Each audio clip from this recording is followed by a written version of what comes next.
right, welcome to Adam versus the Man. You made it. It's Monday. Well, we kind of made it. Yeah, we'll explain.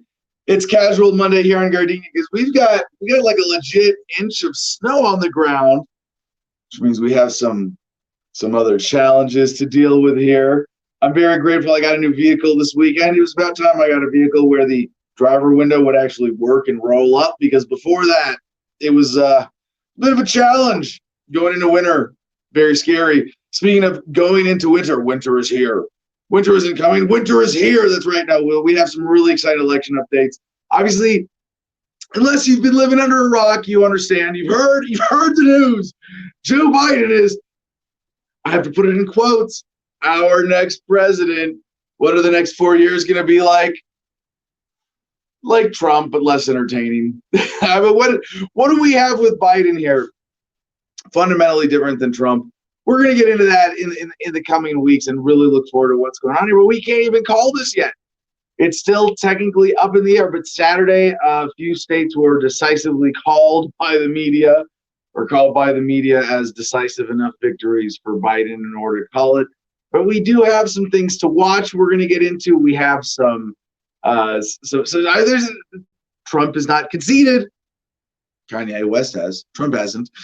So we don't know. We still don't know for certain where this is going. And what I mean by that is, while by any conventional metrics we have determined who the next president of the United States is going to be with a decisive enough victory and enough states to guarantee an electoral college majority of 270, blah, blah, blah, blah, blah. Sure, Trump is yet to concede. Trump still has legal challenges that he intends to raise in this race in terms of the vote counting. And I am,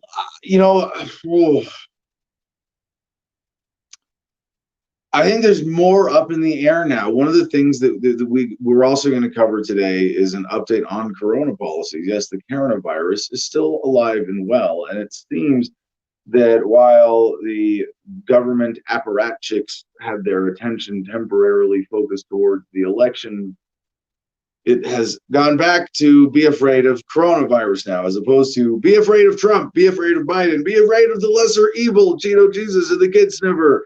We can be afraid of the coronavirus again. Yes, isn't that nice? The media has given us permission. We can be afraid of the corona.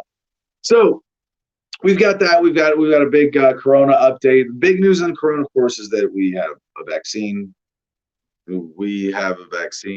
Gosh darn it.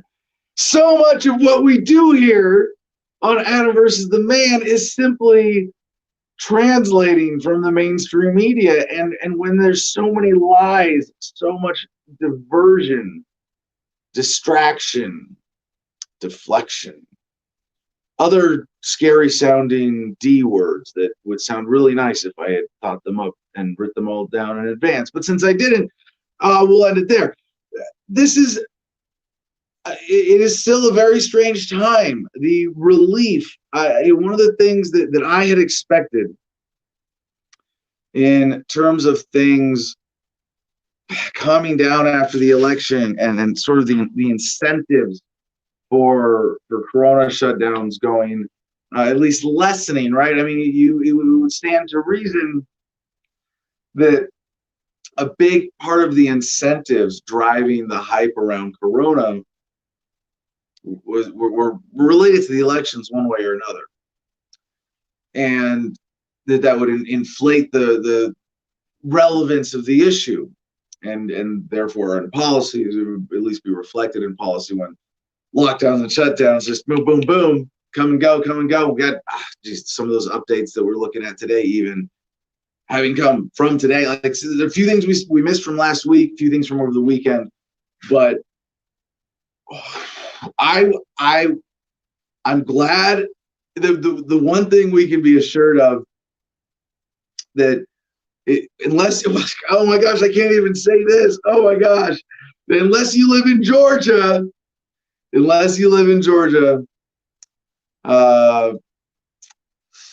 you won't be inundated with go vote messages. And that's about all we can say for sure has changed as a result of now being a week on from the election of last Tuesday. So before we get any further into the show, of course, we got to mention that if you want to help promote the show, support the show, if you're watching live right now, thank you.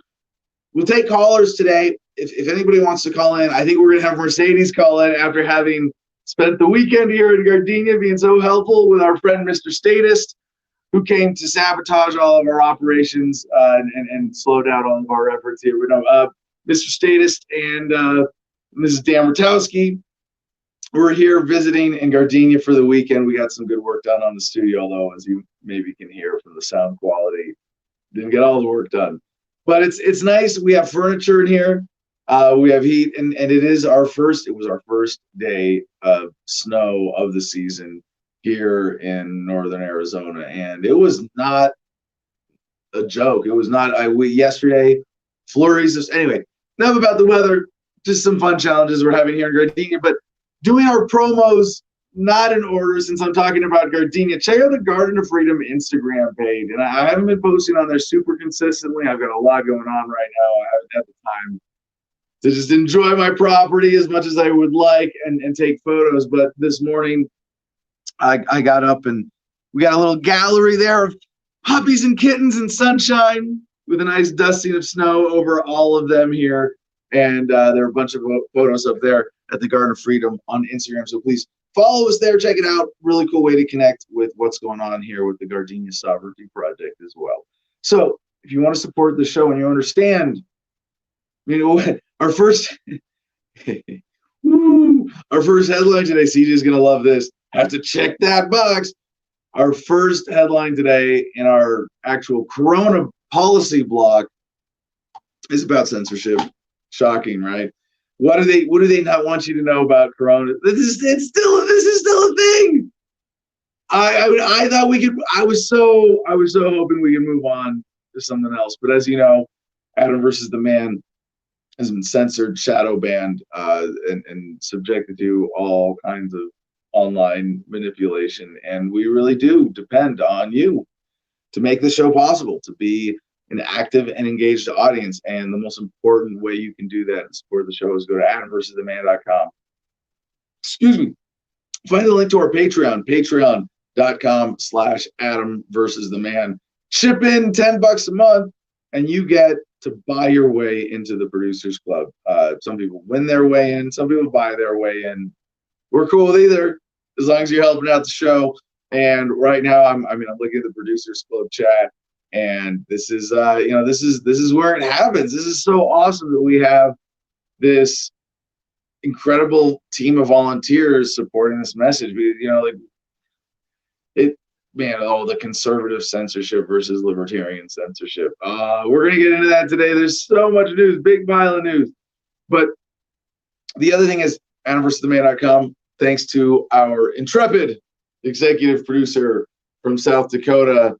You can see the incredible line of merch there at AdamVersusTheMan.com. And if you're a member of the Producers Club or one of our better patrons, you can get 15% off and free shipping. Basically, I don't think we make anything out of it at that point, but you can help spread the message and build the brand. And get the message of freedom out there. Don't forget, it's free in every digital format, the book. And if you're listening to me right now and you haven't read the book or listened to the audiobook, this is a 2-hour podcast.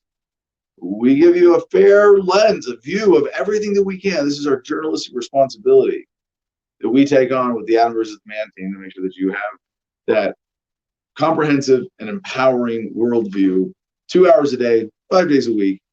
But if you're listening right now and you haven't listened to the audiobook, Freedom, this is sort of like the Freedom 101 foundational textbook. If you haven't read this yet, some of the show might not be as empowering as it could be with this very important background information about not just the philosophy of freedom, but also personal freedom and emotional freedom and psychological freedom, things that are really sorely in need right now.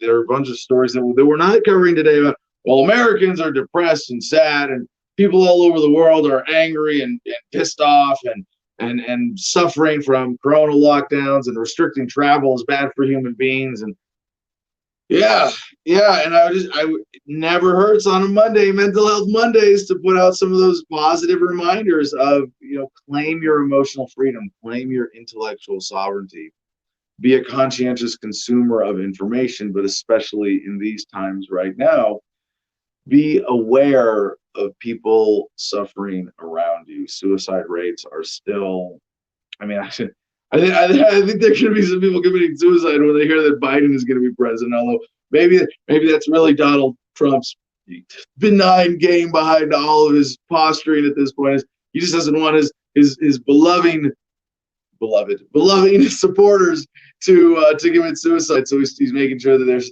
they'll hold out hope until inauguration January 20 next year. So we can come to all that. But one of the other important reminders, we don't do this often enough, especially for people in the military.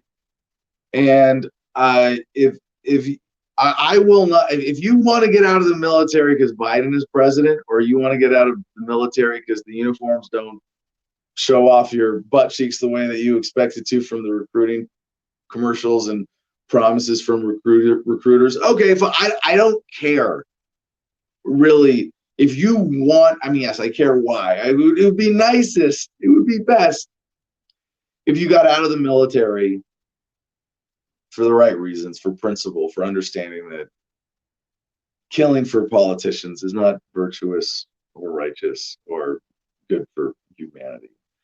But if you want to get out because Biden is president, yeah, CJ is already on top of this. He knows where we're going. GIRightsHotline.org. CJ is and Jim and everybody else who we know as part of this team who are military veterans. Man, I feel like I could promote this website every day.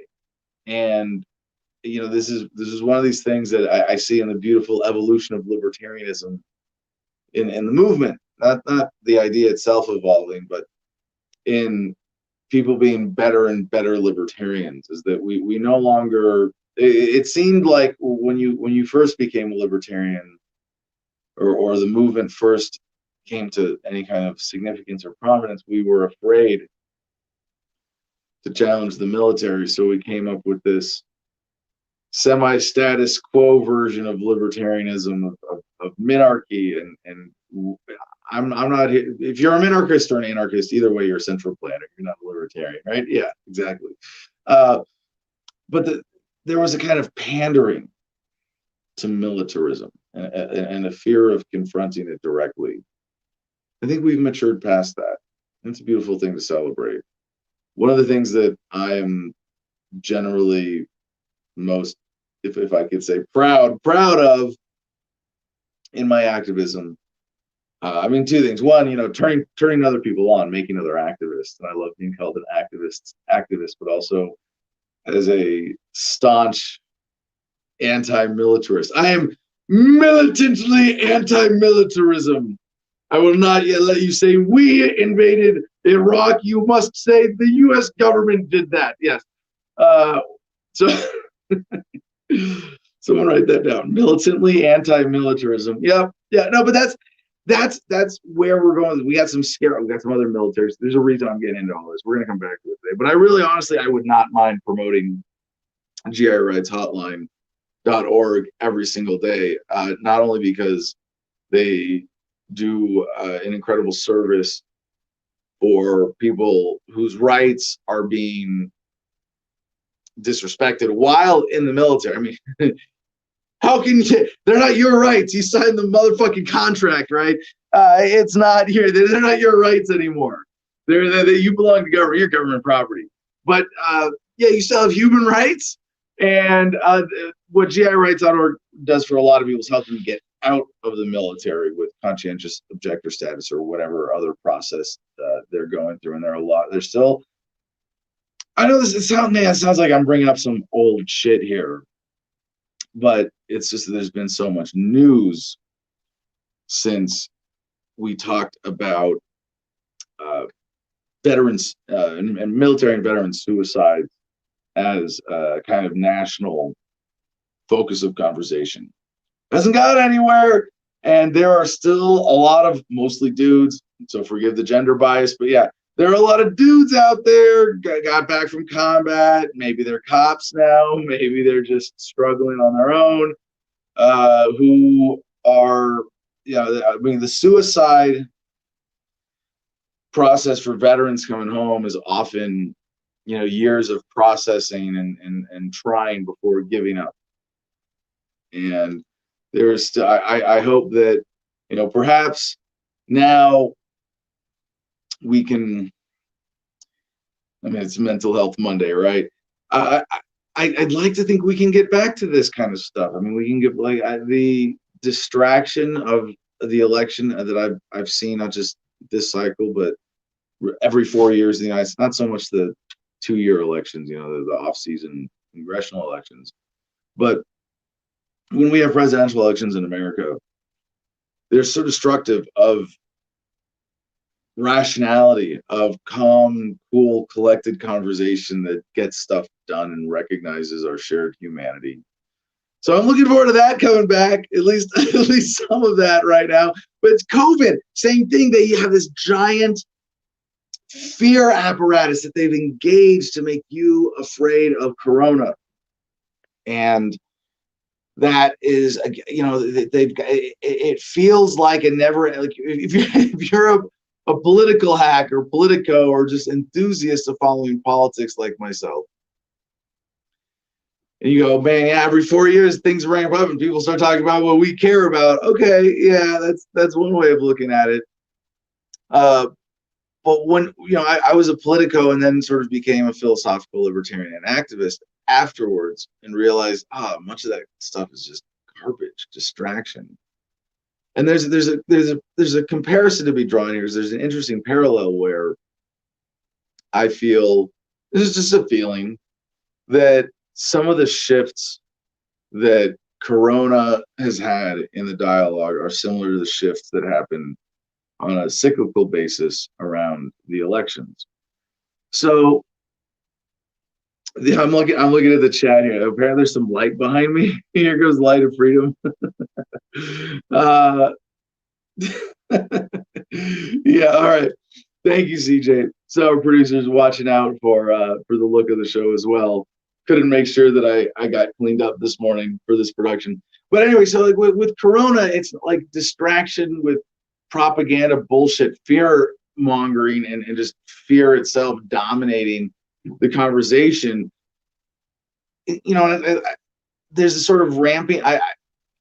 I'm starting to challenge my own long-term optimism in all of this. Not yet. Like, I mean, I'm still confident that humanity marches forward, and part of that march forward is towards a voluntary society, the inevitability of global peace and cooperation, and just as part of the course of human progress. One of the stories today is that Corona could spark World War III. Like, yeah, it could. And I like, what would it take? What would it take for me to reverse my projection of human progress? Like, if Corona lockdowns got worse, they are. If this thing sparked a World War III that led to more deaths than World War II, wow, I might. Yeah, but hey, if you're all a little stressed out and you're trying to process all this as I am, hey, maybe you don't have to. Maybe you can just tune in here, be a part of the conversation. We'll get a handle on all this. But if you want to relax now, well, Friday, I don't know about this. Fridays when nothing else is going on, we do Cigars and Sunset, and you can join us for a cigar. But you don't need me to relax and ponder the future of humanity. But it helps to have a JSK Nug, one of our CBD infused cigars, my favorite, from CigarFederation.com, our affiliate partner. Excuse me. Where promo code ADAM10, Adam10, all caps, gets you 10% off your order. So please check that out, support our affiliates. And follow me on social media. Not that they'll tell you when I'm doing anything. You have to go and find, this is, I'm not. I promise I promise CJ I wasn't gonna cry if the censorship got that bad. No, but it's when you say follow me on Twitter, it's like, yeah, you can use this third-party service to connect with me. And you can check follow or click the follow button on my profile, and Twitter will tell you what we're doing. No, they won't. You have to come and seek it out for yourself. But I hope you'll check in with me if you're not a regular viewer of the show or listener, one way or another, and support our affiliate partner there. Last promo today, makethemdebate.com. Check it out. Really fun mechanism. Had some fun ideas with Mercedes this weekend about how to leverage that better. But yeah, CJ, I got to say, now we don't have to wait for cigars and sunsets, seeing as we both now live in recreational legal cannabis states. And one of the things that we did get done this weekend with the studio is breaking in the studio bong. Unfortunately, we couldn't use it to convince Jim to stay here. So let's get Comment Jim Freedom, our co-host, up on stage here, check in with the audience, see what they think so far. It's weird. I mean, I'd like to, Jim, can you see like my attitude? It's like, I'd like to think it's a healthy libertarian reflection of reality in and of itself. And at this point, it's like, we're in some kind of acceleration phase of the human experience, good, bad, whatever. I don't know, like, for this immediate what we're experiencing in America right now, but it isn't getting right now like I was expecting after post-election to get significantly better or worse. But we'll get into all the vaccine stuff. Jim, how you doing this morning? I'm doing well. How are you doing, Adam? Bringing it in. I'll join you here.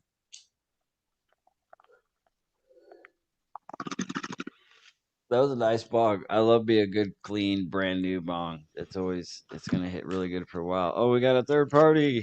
Hey, look at that. Yeah, see now look at us three dumb stoners here not talking about how to take down the man for a minute. This is why they're letting weed legal slowly, keeping us distracted. And it's a nice coping mechanism for government-induced stress. And it's an enlightenment tool. Now I'm very excited. I think it's a positive thing, and actually I don't mind using this platform to normalize cannabis consumption, because we're not there yet, and there's still, I mean, it's the John McCains of the world who haven't died yet. Oh, hold on. Who really need this stuff. And only when they do will things really change. So, Adam, I'm glad that you take that approach as I do. I actually heard over the weekend from several people that if there's anybody that deserves to smoke cannabis, it's war veterans. So I was like, yeah, okay, in that sense, that's a fair point. So I think that as far as normalizing goes, I think we've got a way to go with like older generations, but yours, mine, Jim's, this age group, I don't think any of us give a fuck. Is that a fair point, or is that status? Adam, you literally just said that coronavirus could take us to World War III. I think if you asked 9 out of 10 Americans right now where cannabis danger level is at, it's not even on the radar. No, what that statement though, if anybody deserves to be able to smoke cannabis, that's what I heard. No, that's what I heard from statists. Right, exactly. It's a very statist. Like, hey, if you're a good guy because you volunteer to kill for our leaders. The statement itself implies that there's other people that shouldn't be smoking it. That wasn't their reasoning. Their reasoning was cannabis is is somehow more dangerous than the wars you went to. Those kind of statist things that you see. But it's like, hey, if that's what it takes for it to be normalized, I don't care. Right. Let the statists have it. Let them have their talking points for why they justified their votes, and let's just enjoy the benefits of it. Right. It's like, I don't care why you want to dissolve the federal government, as long as you vote to dissolve the federal government. Like, welcome aboard the localization train. It's like with getting out of the military. I don't care why you want to get out of the military. I care. It would be better if you had the same reasons. Hey, Adam, my last 6 months in the Marine Corps, Adam, was actually trying to convince people to stay in the Marine Corps. That's how statist I was in the Marine Corps. I was the guy, I was a bird chaser, and Retention officer. I was a guy that they were like, "Hey, you're going to be the one that makes all the guys that want to get out meet in the morning at 6 o'clock in the morning right here at this picnic table." And then you got to talk to them like you're their best friend, their buddy, their counselor, their confidant. Their like you have to treat them with baby hands. Like if you throw a trash can, they get upset and cry, and they want to get out of the Marine Corps because Corporal Abernathy's so mean to me. And it's kind of amazing though. Yeah, I don't care what a statist uses to justify voting for cannabis. I don't care what any libertarian chooses to vote for, why they vote the way they do.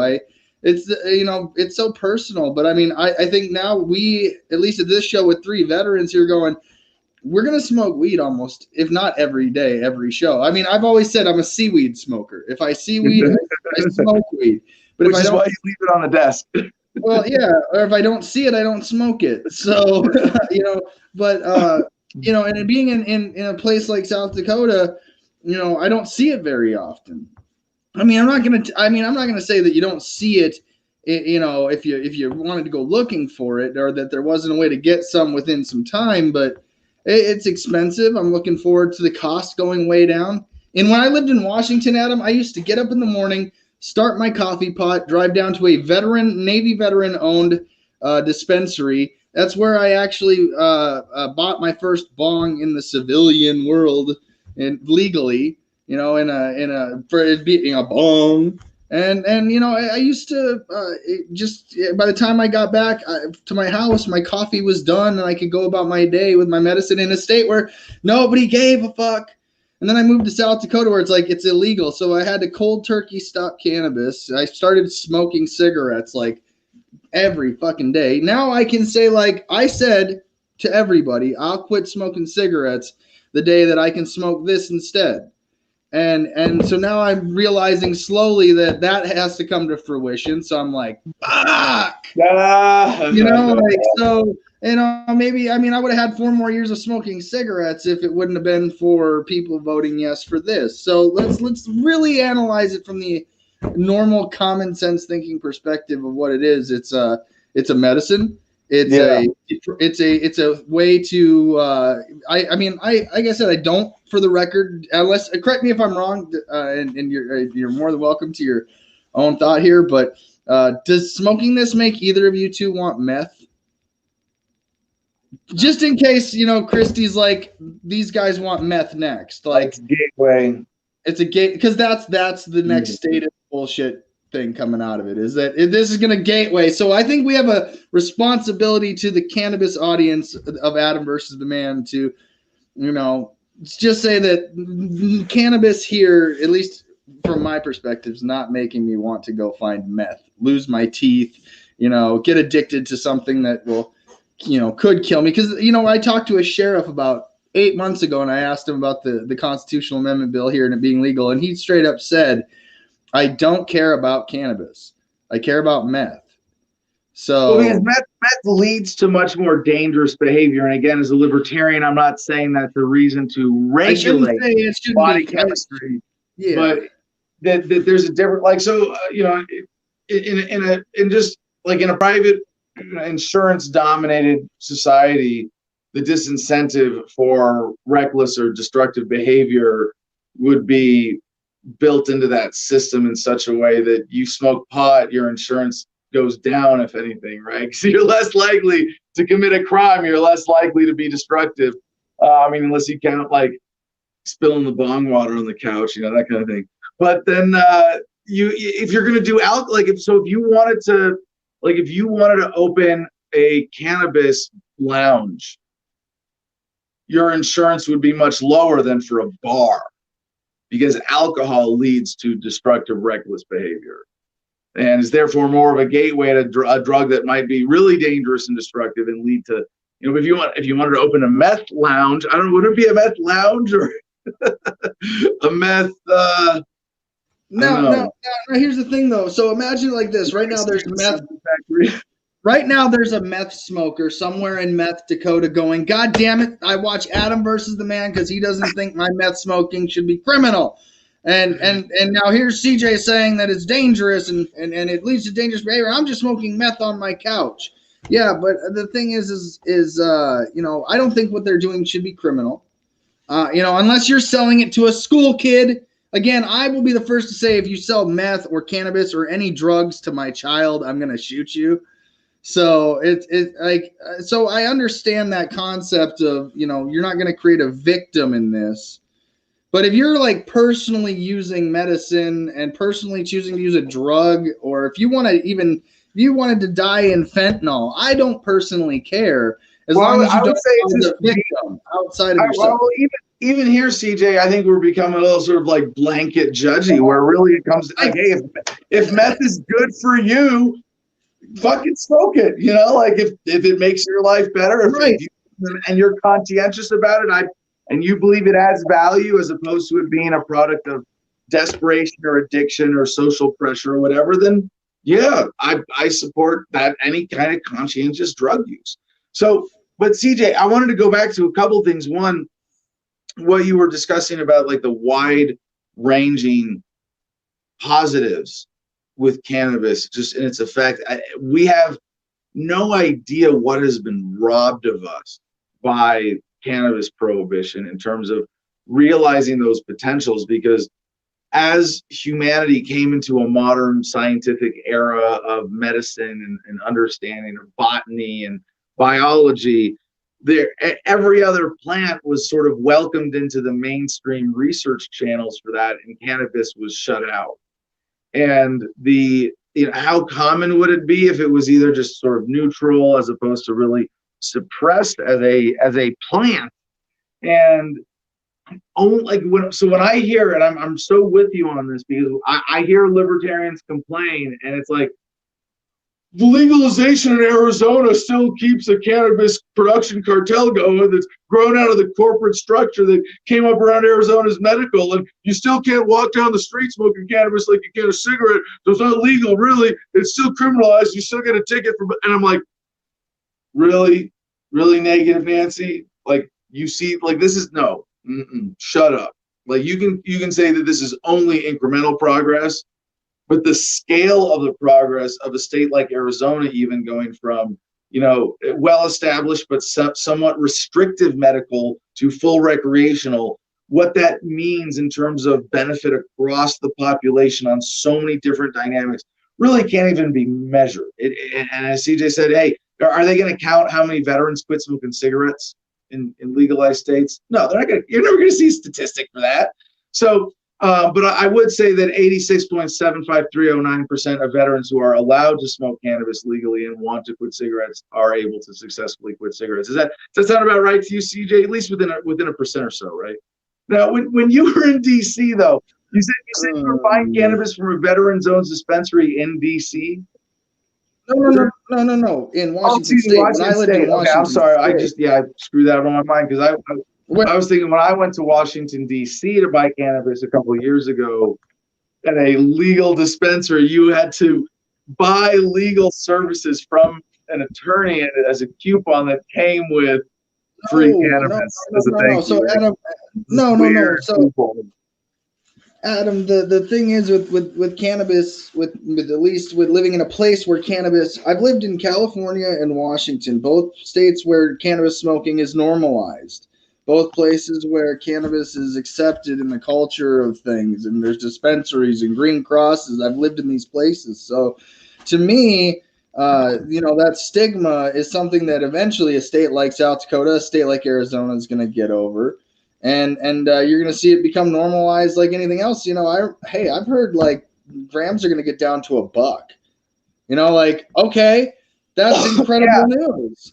I want to pay $28 for an ounce of this stuff for sure. Yeah, I thought this through too when I was getting ready to grow in New Mexico as one of the early applicants in their medical program in 2010.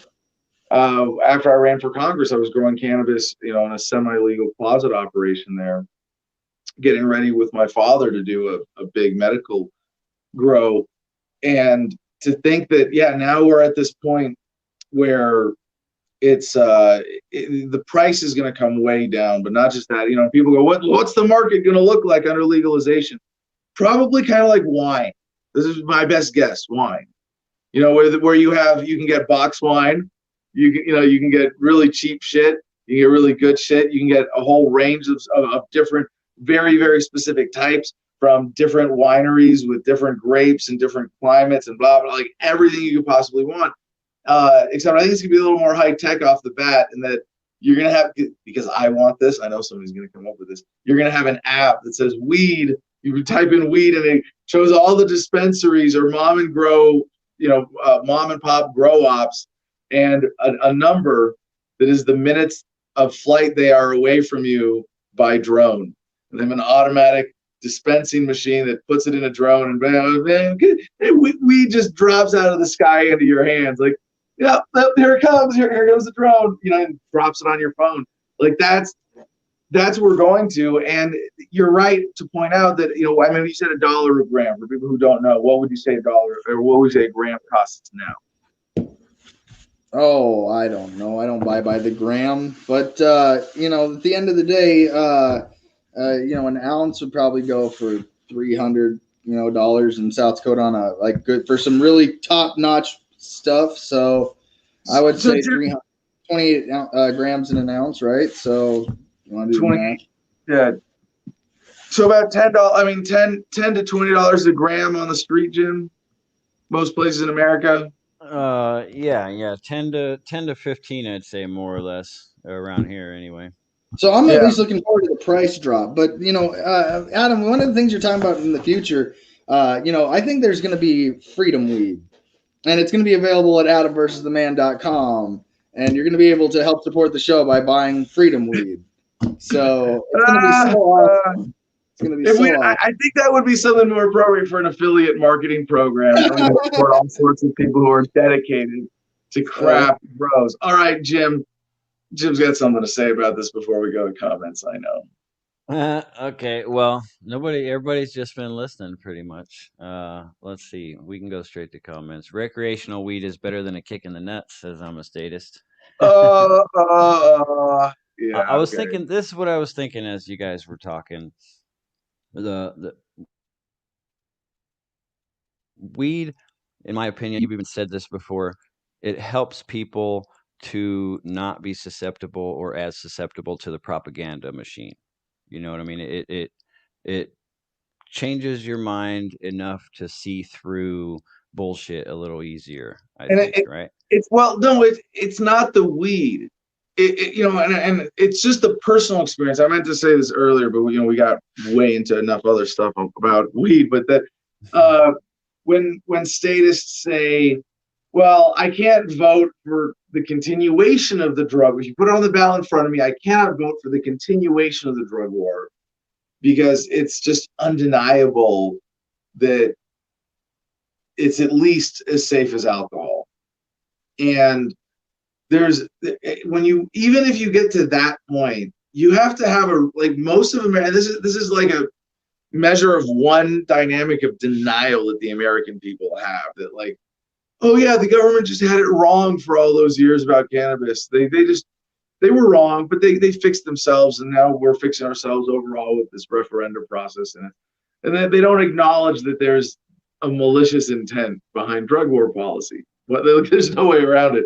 But just, they were wrong, and now we're getting it right. And if they can't, there's just a certain element to, it's there. The science is there. It's all around you. And to the point that you raised there, Jim, if you smoke pot and you're one of those people who it has zero noticeable effect on, that's still a revolutionary experience and affirming through the ingestion of something that's supposed to, make you crazy, that the government is wrong. And that it's not the drug itself. It's the revelation and the sort of, you get that as a personal physical experience, and you're like this plant, and you get to hold a bit of it and look at it and go this is a piece of plant. Why government is and if you really absorb that, you can't go back to the world you knew before, where government was benign, where you go, wait a second, no, now I have to question everything. Like and that's the importance of it, and it is a unique quality and power of cannabis, because for most people it's just a very mild, pleasant kind of buzz. That's it. For me, it's on scale with coffee. Like sometimes coffee will like be, if I haven't had any caffeine for a week, and then I have like a really intense cup of coffee, I'll get like buzzy and jittery, and that's more off-centered, more out of. I mean, if I smoke a cigarette really fast, I get the spins. Both of those effects are more intense than what I get from cannabis, unless I take a lot of it, and even then it's not as unpleasant as that. So that's a powerful point you made, though, about it being the idea of realizing that the government lied, kind of like, oh, this isn't anything what the government makes it out to be, and then you can from there start questioning a few other things because you have personally confirmed one of the lies. But I have a bigger point to make. Because cannabis is this revolutionary tool that we're using to avoid their propaganda, the fact that it's been legalized more and more and more, and in an exponential leap this year, I think is because the government knows that they're soon.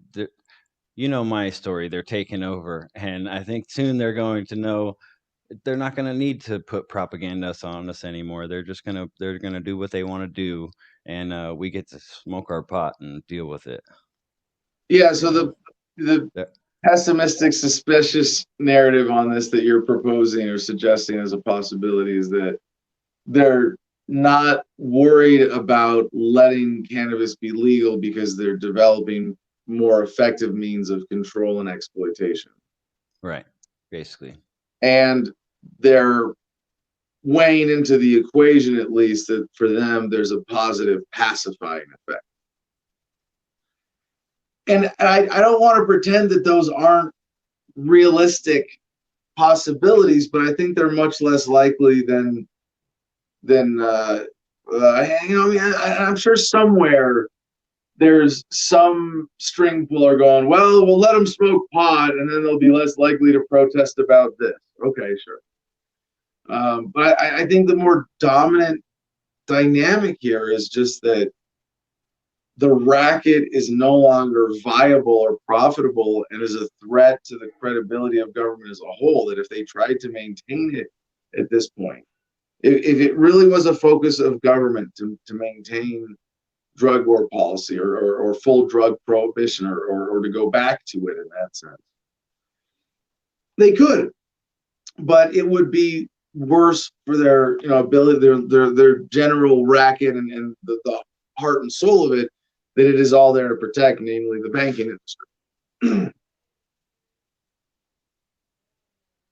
Okay. Yep. Let's see. Time to tell.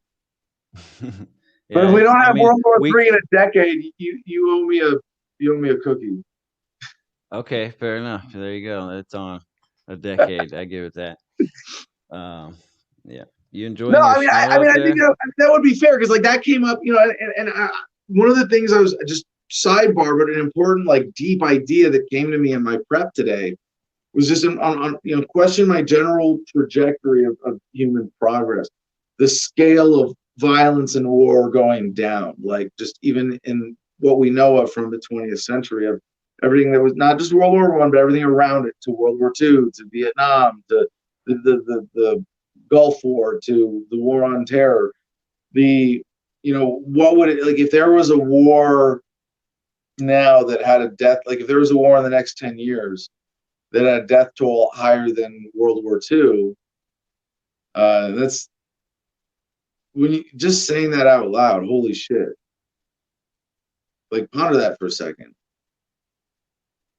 Could humanity handle a war that killed the same proportion of humanity and had the same destructive impact as World War II? Could we? And if that happened, I just saying it out loud, I kind of want to like just say, no, that's ridiculous. That's not going to happen. But If it did, if that were to happen, and I think 10 years is kind of like a fair timeline. Like if it doesn't happen in the next 10 years, there will be so much other positive stuff that a clear positive trajectory will be very clear and undeniable. And to me, I want to say like the current positive trajectory. Look at Professor Steven Pinker's The Surprising Decline in Violence TED Talk. I think that is undeniable. But there's, as things ramp up with technology and population growth, time to question your premises. Winter is here. We're in this weird backslide. It's really undeniable. It's scary. It makes me want to smoke pot. It is scary. I saw people basically pulling up the Al Gore situation in 2000 as like what did the meme say? It said Al Gore was president and then 39 days later he wasn't, or something like that. So they were like, be patient. So like I think that was supposed to mean like the Trump crowd's praying that the courts will change the decision. And to me, I'm like, people don't even realize that they're basically being tricked to hope for an entity that is not the people to pick the leader of the country. You know what I'm saying? I mean, they're using all kinds of what do you call mental gymnastics to justify it, but that's the end of the day. They're now going, you know what? Please, government, take over and just pick who we wanted, and say screw that. They're begging for the government to take over what we supposedly have in place with our voting. you know. I mean, I'd like to think it's more complicated than that. I think most Americans were getting sick of the state of things and wanted to move on. And when people like you and I, Jim, are paying attention and reading the news every day and talking about it like this every day, it's very easy to make the mistake that every other American is even just as informed to the facts. And I think one of the things that we kind of don't appreciate when we, talk down to statists as a whole, or, every Trump and Biden voter and say, we should have done that. I think we forget that most of them aren't listening to us, not because they don't care, but because they just want, they're doing what they're doing out of what appears to them as the sort of rational ignorance.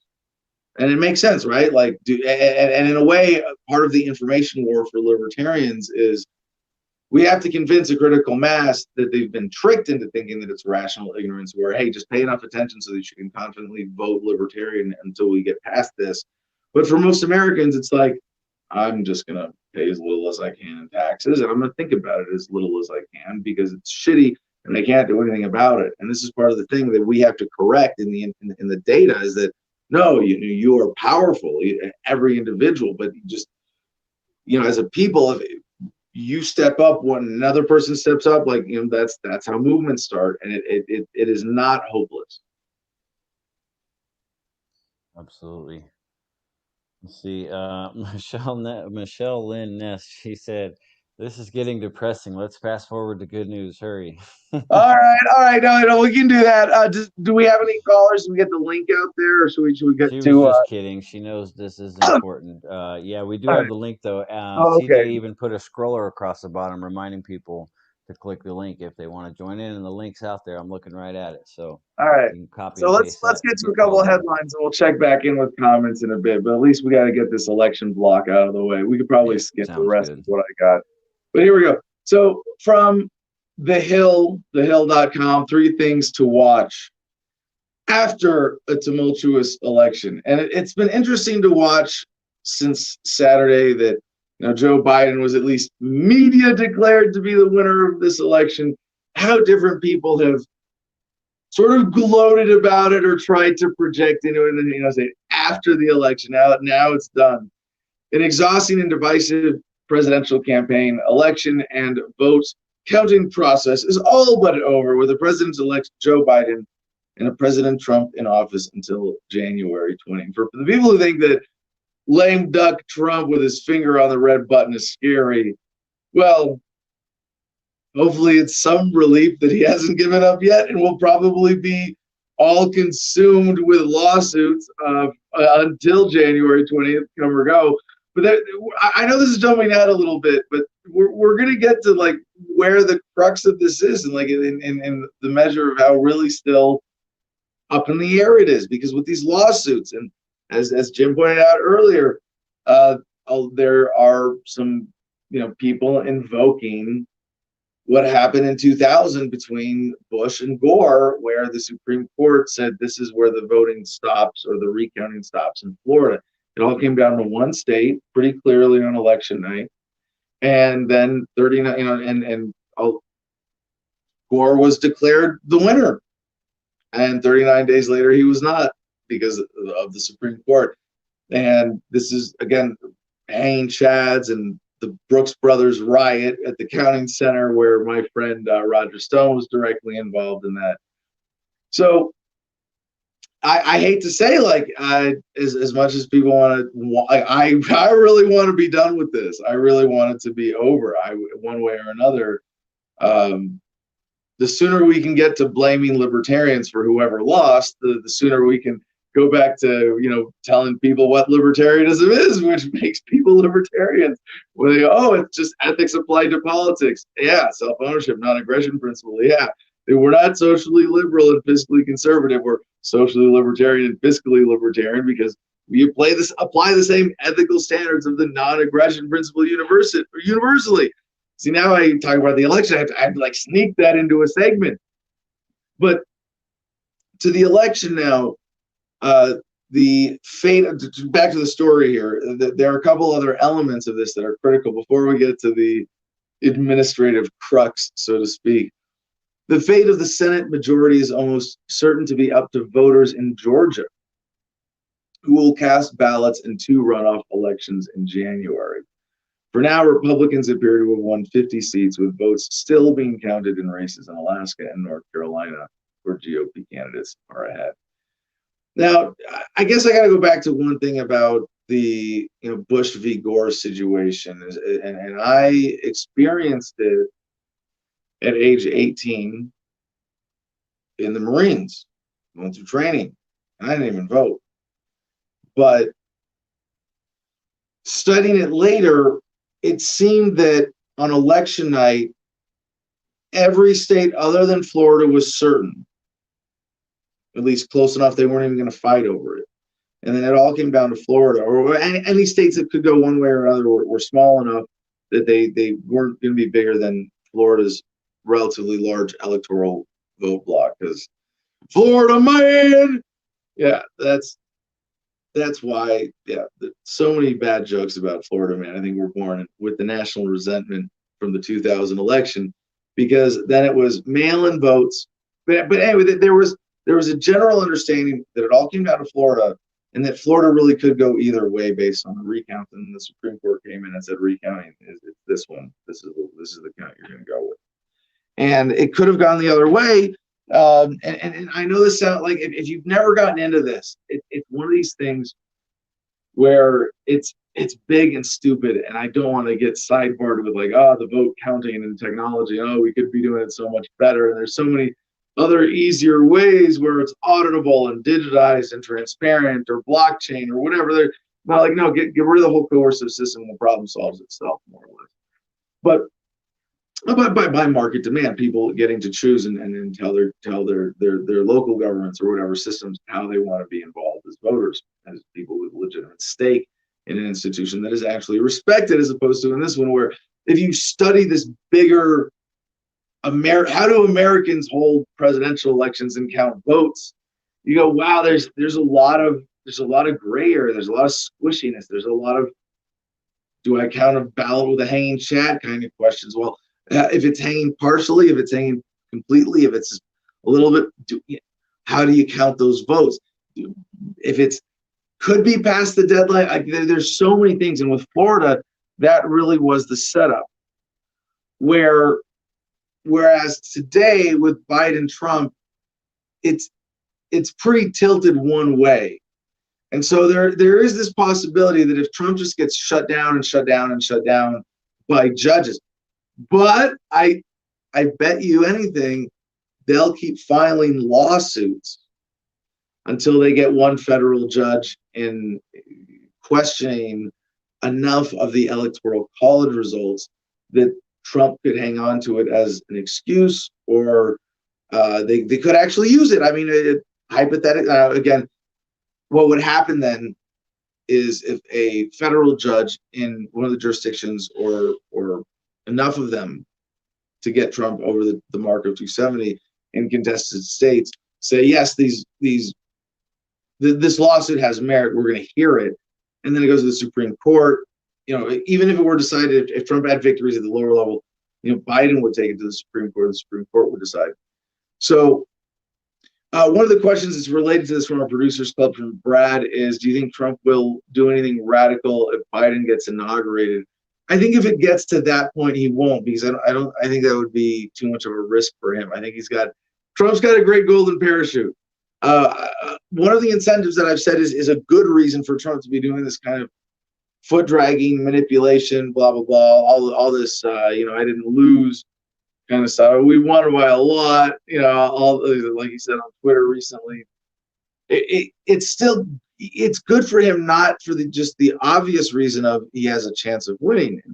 He still does, but also because it increases his leverage to make sure that he gets that golden parachute. Maybe there's one possibility that there's a tie, and this is a really interesting quirk of American politics. But if I think if it goes to a tie in the Electoral College, the newly elected House gets to decide the president, and hypothetically could go to anyone at that point. And then the Senate gets to choose the vice president. So you would have President Biden with a vice president, President Trump. Scary possibility. Highly, highly unlikely that it would go that way, or that the superclass would allow such a destabilized status to exist. No, they want to bring things together under a singular consolidated government, and it looks like they're getting behind Biden-Harris, which makes me wonder. Maybe Trump is right.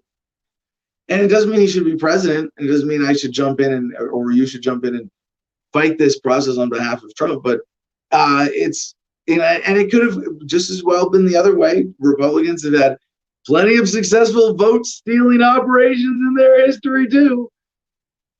But it would suggest that the election that might have been won by Biden by a small margin, that is smaller than the amount the Democrats cheated, but not by more than when you subtract what the Republicans cheated. So anyway, back to the story, to the election. I mean, we're going to get to this final crux and where we're at right now with the administrative process. And this is what makes this really fun to watch.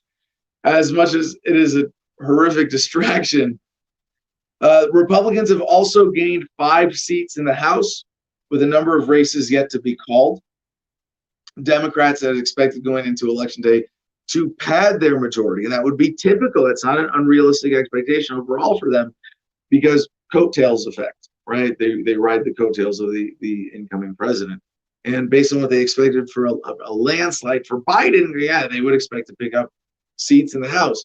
But what this means is that there were enough Americans, and this, something to take, again, if you believe the numbers. But if you believe the numbers, what they're saying is that a number of Americans split their tickets, and a divided government and a divided country seems the likely outcome. And what they mean is that of the 3 major elected branches of government, House, Senate, White House, that they would not all be in the hands of one party. So, what we have going into this, again, the recounts for Trump, as long as he is not conceded, there are significant impacts of that.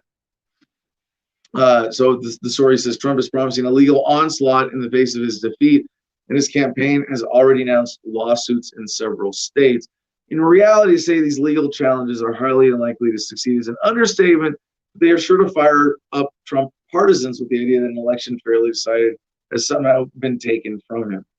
So one of the things we're going to have to watch that's going to determine the momentum of this thing going into the next few weeks, going into January, is, does Trump maintain his popular base of support and administrative base of support? Do people leave the cabinet and protest?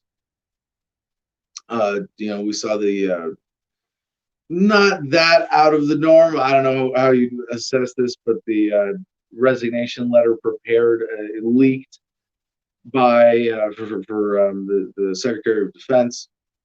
So if people start going, no, Trump, no, I'm not, I can't, and they won't say, no, Trump, you lost. They'll say, I can't stand with you on this. And if he's not able to maintain his popular momentum either, as his general popular base of support, then there's no way that he would be able to overcome this administrative momentum that he's facing, except for one potential linchpin holding the whole transition up, holding this whole government together. Pull the pin and see what blows up. No, so this is from Stanford Advocate, actually, Washington Post via StanfordAdvocate.com. GSA official in charge of handing transition resources to Biden isn't budging. Yeah. A Trump administration appointee is refusing to sign a letter allowing President-elect Joe Biden's transition team to formally begin its work this week. In another sign, the incumbent president has not acknowledged Biden's victory and could disrupt the transfer of power. The administrator of the General Services Administration, the low-profile agency in charge of federal buildings, has a little-known role when a new president is elected to sign paperwork, officially turning over millions of dollars, as well as giving access to government officials, office space, and equipment authorized for the taxpayer-funded transition teams of the winner. It amounts to a formal declaration by the federal government outside of the media of the winner of the presidential race. But by Sunday evening, almost 36 hours after media outlets projected Biden as the winner, GSA Administrator Emily Murphy had written no such letter. And the Trump administration, in keeping with the president's failure to concede the election, has no immediate plans to sign one. This could lead to the first transition delay in modern history, except in 2000, when the Supreme Court decided a recount dispute between Al Gore and George W. Bush in December. So in that case, there was a hurried but decisive transition of power. When the Supreme Court made its decision, it was generally accepted. So I suspect that with Trump, whatever it is that he's doing here for whatever other reason, I do believe that when he is sort of, there will come a point where either his momentum has petered out or he has, in a decisive way, exhausted his legal opportunities to challenge or gotten some kind of ruling from the Supreme Court itself, which will, even in the Bush-Gore decision, the Supreme Court didn't come down and say Bush shall be president. They said, well, because of this minutia and this minutia and this minutia and this legal point and this legal point and this footnote that you've never heard of and this other esoteric reference, this is the vote that has to be counted. Oh, it's Bush? Okay. So there's a chance even there that if they stick to that kind of vague language, Trump finds some propaganda way around it. And that's where we are with Indecision 2020. I'm a statist. In our Producers Club chat says the 20th Amendment Section 3 lays out the path of a contested election. It's actually pretty interesting how it would work. Yeah, if that's, but like when people ask me, Adam, is dissolving the federal government constitutional? I said, no, that's kind of the point. When was the last time we had a president who followed the Constitution anyway? Who knows how it's going to be that, if it goes over. Yeah, this is going to be fun. Okay, so CJ wants me to go back to that story. Let me see the last two paragraphs. I got to get back to this one. Let's see. CJ, were you referring to the Hill or the Stanford story? But the last one here, Twitter's aggressive steps in recent days to correct and flag tweets. Oh, section 3. Okay.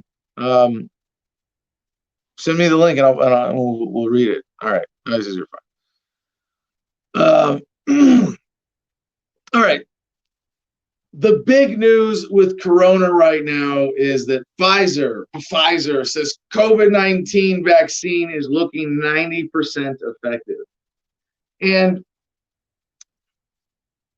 there's so much to unpack just with this headline. I don't even know where to start. I mean, I don't want to say that I'm anti-vaccine. I'm absolutely not. I'm pro-vaccine. In fact, I think it would be silly not to be pro-vaccine, but it would also be absurd to be pro-forced vaccine, and it would be absurd to support the current state of how we do vaccines in the world or America with a corporate-dominated process where companies face no liability for hurting people with side effects. That's insane. That's what we're doing now. I'm for smart vaccines. I'm for safe vaccines. And right now, this is a scary possibility. I mean, it's not just a possibility; it's it's happening now. You are being at least forced. You're not being forced to take the vaccine, but you are being forced to pay for it, if to the extent that you use the U.S. dollar and at least pay the inflation tax. Because this money isn't coming from direct taxes, and no, this is money that's being $9 trillion at a time injected as liquidity into the market. So before I even get into this, the next story about censorship is for Dr. Mercola, and I think this is further down in our stack here, but this is really important that we cover this together, because when they say we have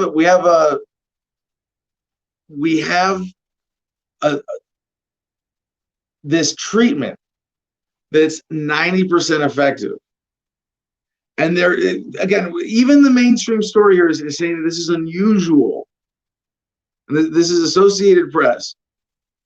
Pfizer said that an early peek at the data on its coronavirus vaccine suggests the shots may be a surprisingly robust 90% effective at preventing COVID-19, putting the company on track to apply later this month for emergency use approval from the Food and Drug Administration.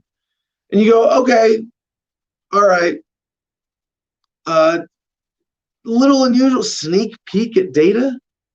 I thought the point of doing things scientifically so that when you had data, you analyze it, and you release, you don't, I mean, what are they going to do when they come out and say, oh, whoops, it was only 60 or 50, it was only 50% effective and the cost was worse than, or the cure was worse than the disease. And right away, there's a certain censorship happening around this. That we should take it upon ourselves to give some of the Streisand effect treatment here. This headline, CJ, skipping ahead, is cspinet.org. FDA and FTC urged to bring enforcement proceedings against Joseph Mercola for false COVID-19 health claims. Yeah, and this is from July. And why am I going back to a story from July on this? Well, it's something specific in what he was being censored for, because he was talking about the vaccine a lot more than we've covered on this show, of course. And Mercola.com, one of the most popular websites, is they call themselves the world's #1 most visited natural health website, viewed by millions of people daily. Features a coronavirus research guide. Now, hold on, before we even get to this, first paragraph of the story, online salesman Joseph Mercola falsely claims that at least 22 vitamins, supplements, and other products available for sale on his website can prevent, treat, or cure COVID-19 infections, according to letters submitted today to the FDA and the Federal Trade Commission, FTC, by the Center for Science and the Public Interest and two nonprofit legal groups, CSPI, Justice Catalyst Law, and the People's Party Parity Project, are asking the agencies to bring enforcement proceedings against Mercola, an osteopathic physician who offers medical, quote, they put that in quotes, advice and sells supplements and other products on the highly trafficked Mercola.com website. Now, this is like me going to CJ and, CJ, you falsely claimed that this show got censored by 10 million, 5 million, or 1 million views. And if he was off by a million, or if he said a million and was correct, but why would I say that, I'm sorry, I'm not, this is a bad comparison because this is just, it's so offensive. When you say you're saying something could prevent, treat, or cure, you've now crossed this imaginary legal line where we can go after you. But like, is Mercola saying that this is going to prevent corona? Is he saying that it's going to treat it, or that it's going to cure it, or that it's just going to make it better? Now they're trying to rope it in to this umbrella concept, and this is the reason this is so important to cover today, as relates to this new status with the leaking of data, or early peak of the data, I should say, not a leak, early peak. It's deliberate propaganda, right? Early peak on the data on Pfizer's COVID vaccine is that on his podcast, back to the paragraph here, Mercola and a guest claimed that when we have even a small amount of vitamin C, our risk of dying from COVID, even in the most severe cases, goes down. Mercola lists vitamin D as number 4 on list of tops to combat coronavirus and suggests consumers use a test kit to determine their supplemental dosage. Mercola says, well, the test kits and the pills, there's no adequate evidence for any of these claims. And what they're saying here is absolutely common sense with everything that the mainstream media is telling us about this virus. It's a coronavirus. It functions similar to the flu. It's a respiratory infection. It's transmissible and communicable in these ways. And even if it's worse in all the ways that we know they're bullshitting us about, hello, having a stronger immune system is going to make things a little better. Here are ways to strengthen your immune system. We know that from science that this strengthens your immune system. Mercola isn't coming out saying, hey, yeah, we have a double-blind study that says specifically these supplements, these vitamins have this exact effect on corona. That would be fraudulent. But all he's doing is coming out and saying, hey, there's a threat out there. Take care of yourself, strengthen your immune system, and you'll be able to handle COVID better. And that they want to censor. Just as we got censored here for questioning the efficacy of WHO or local health authorities' recommendations about COVID. So here's the better part. This is where it ties back to the vaccine.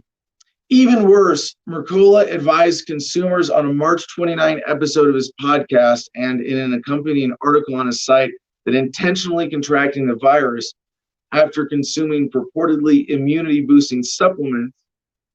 And now you're denying science. Consuming purportedly immunity-boosting supplements. We know that there are supplements and vitamins that boost your immune function. Now, here's the crux of what he said, that would confer greater protection against COVID-19 than a vaccine, saying, quote, so scary as it may sound, the best thing is to get the infection and have a strong immune system to defend against it, so you won't even display any symptoms. Now, whether that's true or not, I don't know. But here's again, one of the things that's maddening about this message being censored and the government manipulation of the information around this in general is that I don't know.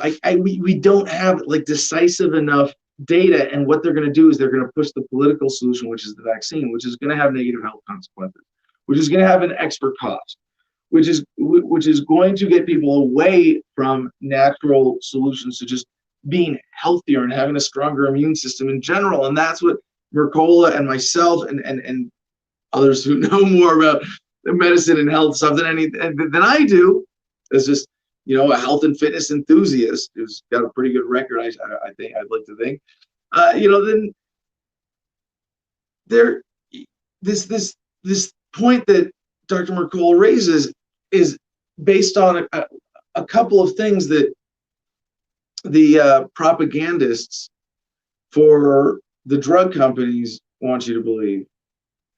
And one of them here is that the threat itself of COVID is pretty low, right? If it's what 0.01 whatever percent or 1% of dying if you get it, you know,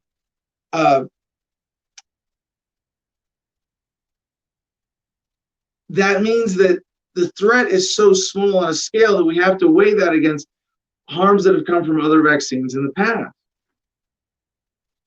And then you have to weigh that against, well, even if just immunity boosting nutritional vitamin supplements reduce it like this, does that outweigh I mean, if you take the positive from the I'm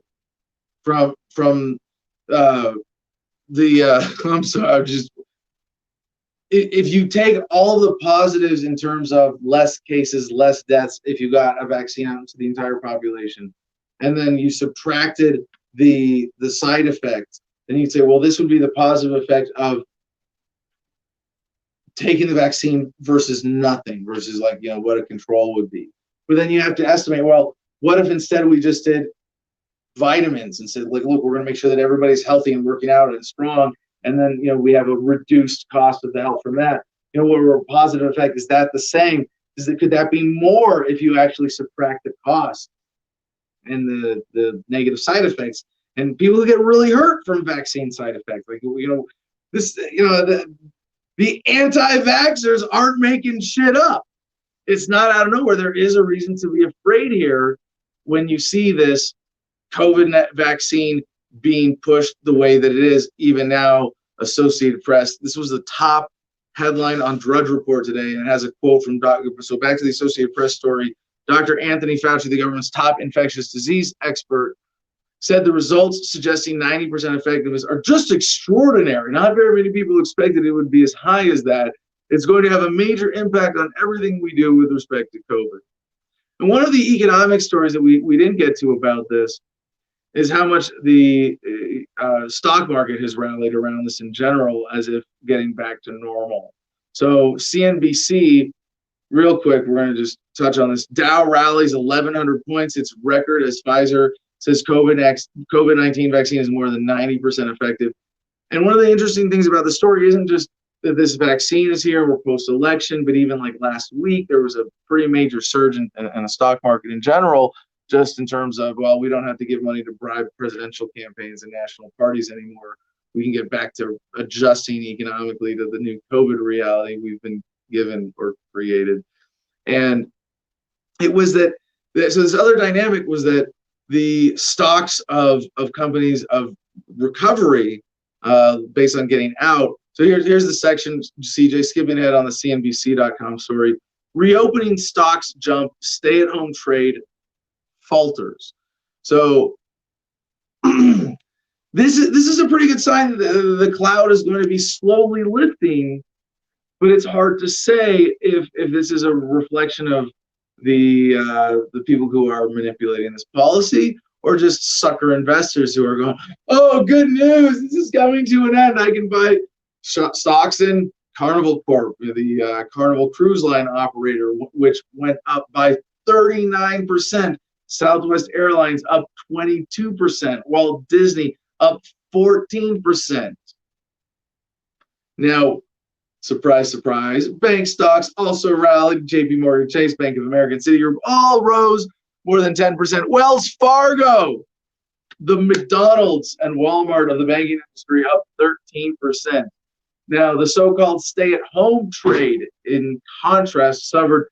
Zoom Video down 17%, Amazon even down 5.2%, Netflix down 8.3%, Teladoc Health dropped 12.3%. I would think this is more casual investors, as we could see things still getting a lot worse. Now, it kind of hinges on the effectiveness of this vaccine. They could get it out and say, oh, well, we were lied to by the vaccine company and we will hold them accountable. But now that it's worse, we're going to make the lockdowns worse. And what's interesting here is that it's not just government getting out of the way of Pfizer and drug companies and distribution companies. Our next headline, actually from CBS News, 60 Minutes Overtime, Operation Warp Speed preps for COVID-19 vaccine delivery upon FDA approval. The federal government's crash COVID-19 response operation is stockpiling vaccine doses that will be free for all Americans. Yeah, there ain't no such thing as a free lunch. The four-star General Gustavo Perna was 2 months away from retirement when the career U.S. Army supply officer was appointed to lead Operation Warp Speed, the federal government's crash program to develop, produce, and distribute enough COVID-19 vaccine doses to inoculate 300 million Americans by spring 2021. Yeah. So they're saying 10 million here. It's giving it tens of millions in December, hundreds of millions in January, February, March. And if they, you talk about government taking over industry or the merging of governments and corporations, as Mussolini said was the definition of fascism. And you have government doing the distribution job for Pfizer. I know it's a lot more complicated than that, and statists will have plenty of good excuses for why this is all legitimate and necessary. But that would ignore the threats and the real incentives here. And I guess I got to skip ahead to kind of make this point. We have this story from the Wall Street Journal, and I've covered this. Like, this isn't new to any regular viewers or listeners of Adam versus the Man. Wall Street Journal headline: Evidence of PPP fraud mounts. Officials say reports of waste and abuse in the Paycheck Protection Program inundate government watchdogs and federal prosecutors. Yeah, it's kind of an undeniable story now. And sometimes I refer to it as, the snake eating its own tail, when the mechanisms of accountability have to come up and undeniably go, woo, there was a lot of fraud there. So the federal government is swamped with reports of potential fraud in the Paycheck Protection Program, according to government officials and public data, casting a shadow on one of Washington's signature responses to the coronavirus pandemic. They're not even like I love the language here. Yeah. Your signature responses give rich people money. Congress and the Trump administration designed the PPP to give small businesses fast and easy access to taxpayer funds, and it worked. About $525 billion in loans were distributed to 5.2 million companies between April 3rd and August 8th. Many business owners say it was a lifeline in turbulent times, but evidence is growing that many others took advantage of the program's open door design. Banks and the government allowed companies to self-certify that they needed funds with little vetting. Yeah.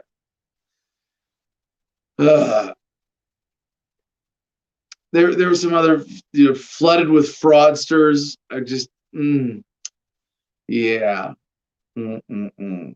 One type of suspicious activity banks reported were multiple government payments from coronavirus relief programs to a single account, suggesting potential abuse, according to Kenneth Blanco, director of the Treasury Department's Financial Crimes Enforcement Network. The fraud is sometimes abetted by online vendors that sell a kind of how-to guide for ginning up fraudulent application for the program.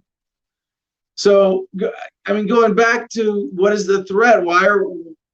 How are they now enforcing this on an individual scale? And what is the incentive, right? At this point, they got a vaccine coming out. I guess they just want to keep people scared enough to accept a vaccine, right? Now,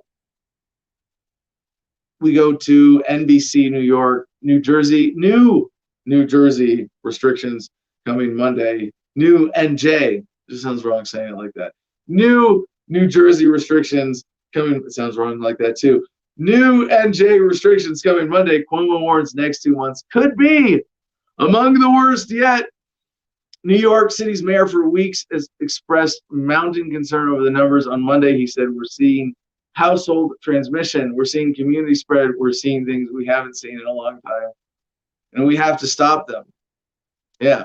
New Jersey Governor Phil Murphy is expected to formally announce new COVID restrictions Monday, following a viral surge that has seen daily cases rise to early May numbers.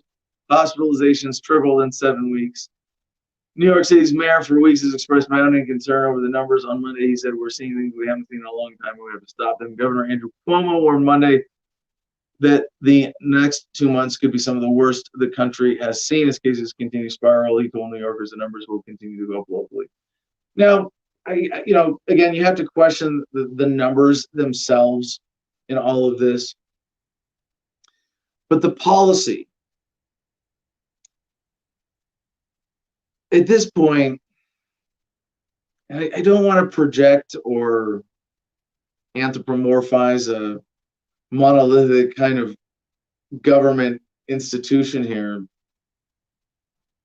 But a lot of these policies, even the mask mandates, and we saw a couple explosive stories even recently that 70% of people who died from COVID had always worn masks versus never worn masks. And that we've seen studies showing that viral transmission in controlled populations increases with extended mask wearing. And I think like Walmart even, and some of the larger retail outlets where they're controlling foot traffic. So you all go through one door and you go, wait, because of Corona, you closed all the other doors to the building. Now there's only one entrance that everybody has to walk through. There are enough people who understand, who know what they're doing. And for them, this is a kind of dangerous, deliberate manipulation to actually make this thing worse. And that is really scary when we see what they're capable of. Skipping ahead to WTOP.com, Bowser's newest order for DC visitors need to get tested. Something that's happening in different places. I think New York has that policy in place currently. DC Mayor Muriel Bowser issued a new coronavirus order Thursday as the region continues its fight against COVID-19. If you're coming to the district, get tested.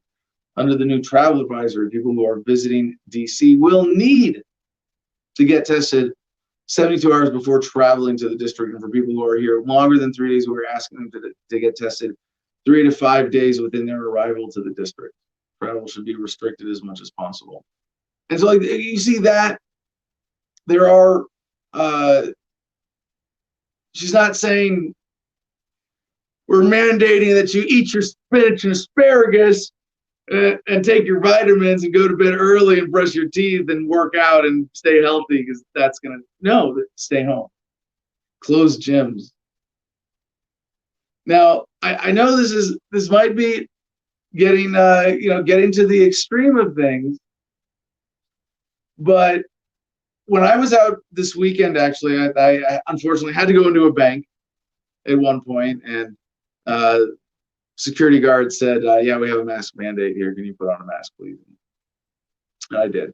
I hate to admit it, because I stand by my policy of never wearing it proactively. But when I was at the point of already I had to go into a bank in person, yeah, I'm not going to turn that into the. I will question it. I will tell them this is dumb, but I respect that they're in it. A lot of the national chains and banks, they that's where they are. Is that they just can't risk being blamed for being the one bank that doesn't enforce mask policy. And he told me that over the last 90 days, they had actually called 911 3 times and had police come to take people out for trespassing for being in the bank without a mask on. Now, it's one thing to do it if you go, hey, this is a private business technically, and you're on private property, you're not following by our rules, we're asking you to leave, and you're not leaving, that's trespassing. Yeah, absolutely, 100%. But that's not what we're talking about when we go to our last story in our Corona update today from Los Angeles, CBS. Simi Valley businesses given green light to call police on customers who refuse to wear face masks. Simi Valley businesses whose customers refuse to wear a face mask can now call the police for help in removing those persons from their property. Face masks are required by the state in order to comply with business reopening guidelines to reduce the spread of COVID-19. In Arizona, we have no such mandate, at least to my knowledge, as of right now, of a statewide. There are different local mandates, different business policies, but in this case, it's a business policy.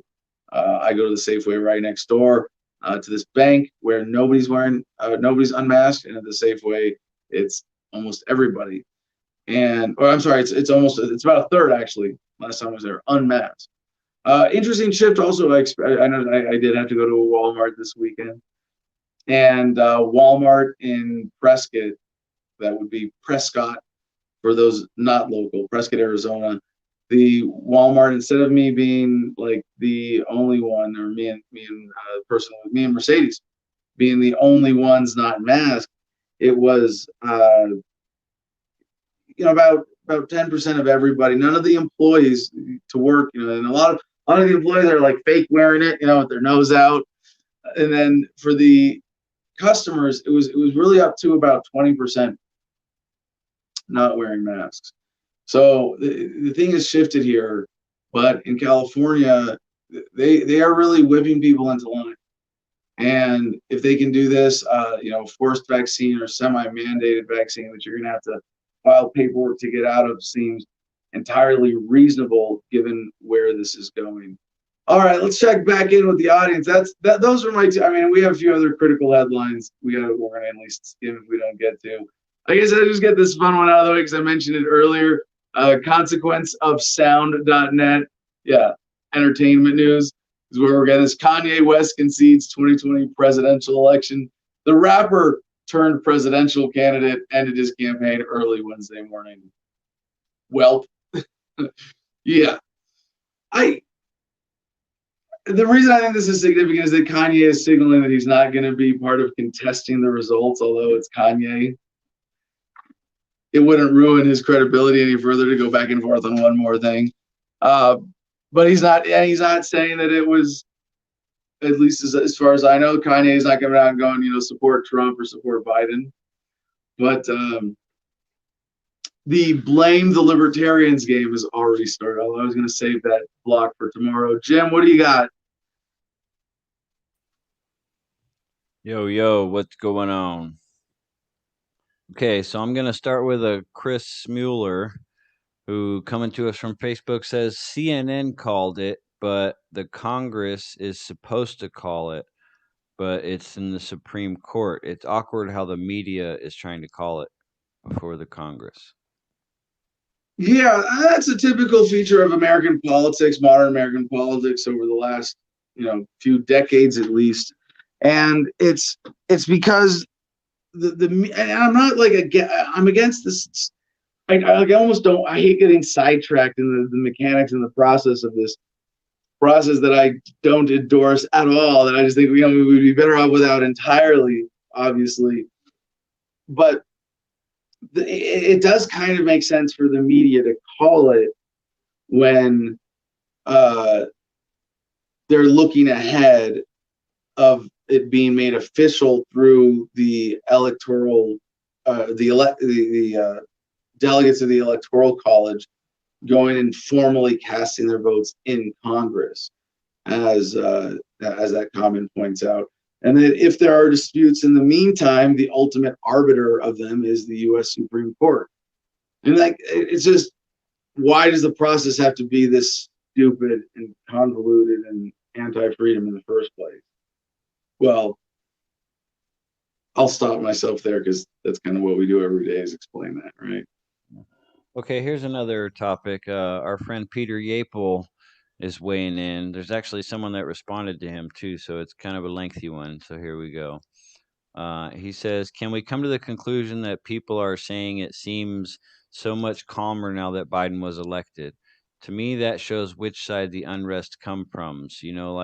I like neither side, but it's been 4 years of crying, bitching, and wasting taxpayers' money. I see it to be rather clear which of the two sides are both the biggest, loudest mouths, biggest babies until they get their way.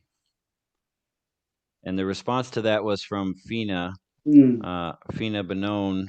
Peter Yapel, I was thinking about fear-mongering and the years we were most fearful the Republicans have been in office. There are mass shootings when the Democrats are in office, and there are riots when the Republicans are in office. What say you? There are a lot of emotional and psychological dynamics around the left-right divide, and there are distinct emotional trends that do follow the left-right spectrum because people have been pushed into fitting into one or the other, and liberalism and conservatism. And I would recommend a book that I read in grad school called "Don't Think of an Elephant" by George Lakoff, and he was an extremely liberal college professor who said that he was looking at a list of conservative positions and said, this doesn't make any sense. This is all, there's no unifying principle. This is just a random collection of ideas. There must be some other explanation. And then he said he had a moment of self-awareness that is rare among statists. He said, well, I believe in the opposite of all of these positions. Therefore, the same thing must be true about mine. And so we came up with the mother figure, father figure psychology that explains conservatism and liberalism. The thing is, instead of him acknowledging that there's a gender balance of the divine masculine and the divine feminine in one way or another, there has to be a balance there. He took the masculine as negative, and the not negative, but that it wasn't as good as the motherly view of government. The government should be seen as, like, fathers are good and important and everything, but government should be seen as an all-powerful mother that is nurturing, welcoming, and inclusive and loving. And he said, that was his rationalization for liberalism, as opposed to conservatism on that dynamic and those grounds. So when I hear this, like the thing with Peter and Fina going back and forth, to me at first, and I know there's more to it. I know both of those people are very well-intentioned libertarian activists and intellectuals who are, rationally trying to understand what's going on. But it sounds like left-right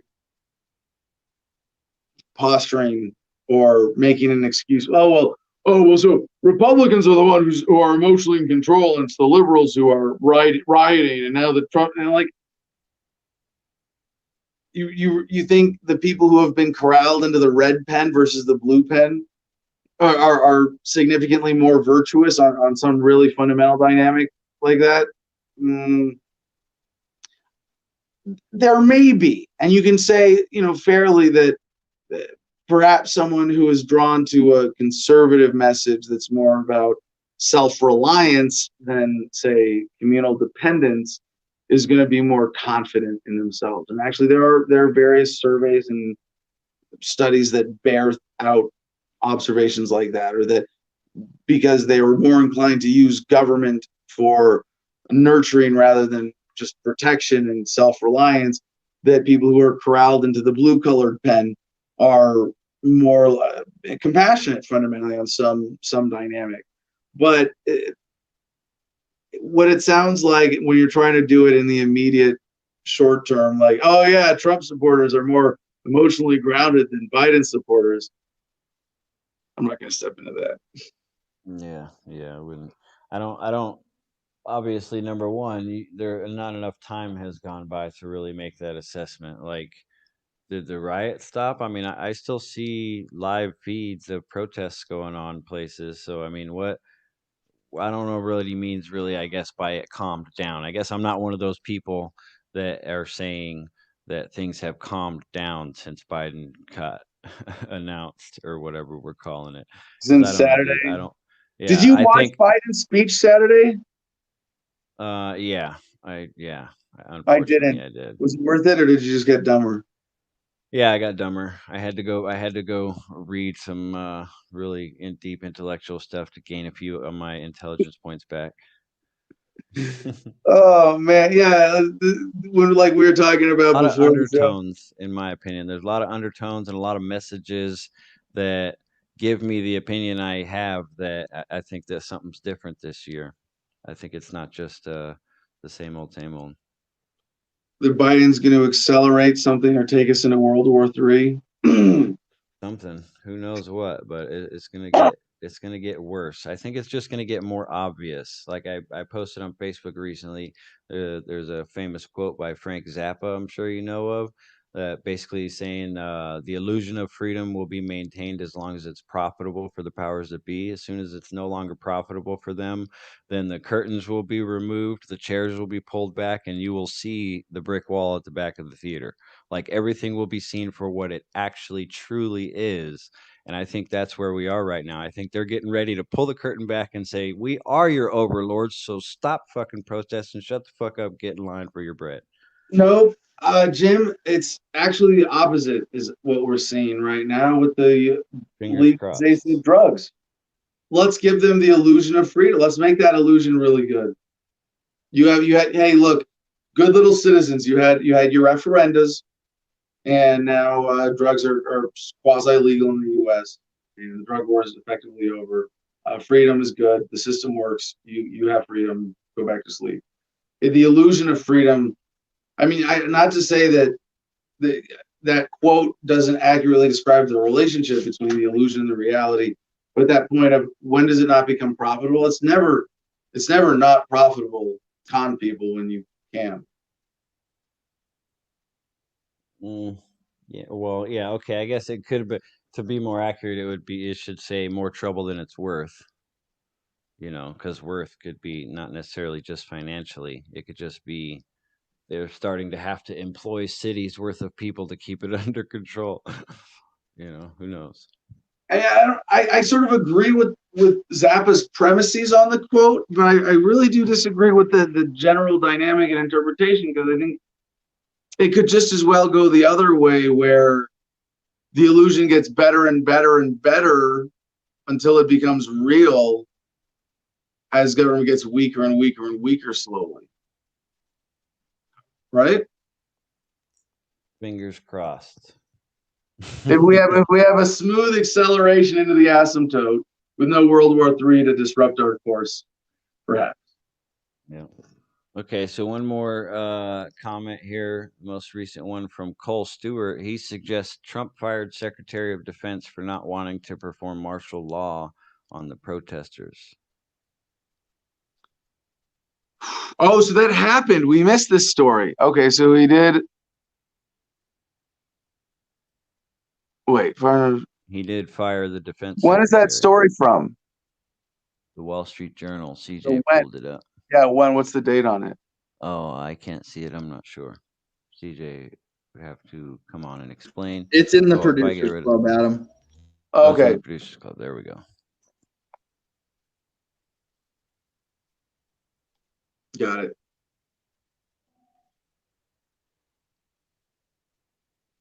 So this is as of today. This came out during the show. President Trump replaced Defense Secretary Mark Esper on Monday, today, with a new acting Secretary Christopher Miller announcing his decision on Twitter. Mr. Trump said he has terminated Mr. Esper, who many inside and outside the administration thought Mr. Trump could replace after the election. Mr. Miller had been confirmed by the U.S. Senate as the director of the National Counterterrorism Center. So this raises a whole other threat, right? CJ, thank you for pointing this out, that if Trump is able to replace the defense secretary with his stooge, it could mean that the military is prevented from either being used against him by following Biden's orders, or could be doing something really ugly for Trump in order to hold on to power, right? All right, well, let's get to a couple more headlines. We'll check in with you in the audience. Get your last comments in here. We're going to check in just about 10 minutes, but I got to cover a couple more headlines today. From Bitcoin.com, Iran adopts Bitcoin for international trade amid heavy sanctions, falling rial, soaring inflation. And if this is everything it appears to be, this could be the beginning of the end for global fiat currency. This is a significant move here, where, you know, if this general narrative that we're getting, and I have no reason to distrust this, other than we know Bitcoin.com has a bias for Bitcoin, for cryptocurrency, for the progress of humanity towards a free society unencumbered by the exploitation rackets of fiat currency, which include war and the police state and the surveillance state and corporatism and all these other evils centered around this government racket. But yeah, this is it. The Iranian government has adopted Bitcoin for international trade as the country's economic crisis deepens with rising COVID-19 cases, depreciating real, and intensifying sanctions imposed by the U.S. government. And I want to smile at the bigger picture, and at the same time kind of mourn the situation with Iran, that like we have a country that is a member of our global community that has been so bullied into economic despair that they're willing to turn to the underbelly of the internet for their money. But yeah, if that's what it takes, if this might be where we find our breaking point for the next level of cryptocurrency adoption. Iran is undergoing a severe economic crisis as COVID-19 cases surge in the country. The Iranian health ministry says that the number of daily COVID-19 infections has more than quadrupled in less than 2 months. In addition, an increasing number of sanctions have been placed on Iran by the U.S. government, while the local fiat currency, the rial, continues to dramatically fall. You know, there's a unique trust you can have for a news source when they refer to it as the local fiat currency. Stephen H. Hankey, professor of applied economics at Johns Hopkins and a hyperinflation expert, described the situation in Iran as a classic death spiral. So yeah, here it is. Since the quote, since January 120, the rial depreciated 54.23% against the US dollar in the free market, and inflation rose from 21.89% per year to 158.31% per year by my measure. So this might be the world's first experiment unintentionally created by the Empire of America in its bullying and economic oppression of the former great Republic of Iran, has resulted in the first example of a failing fiat currency in the world where Bitcoin exists as a practical alternative.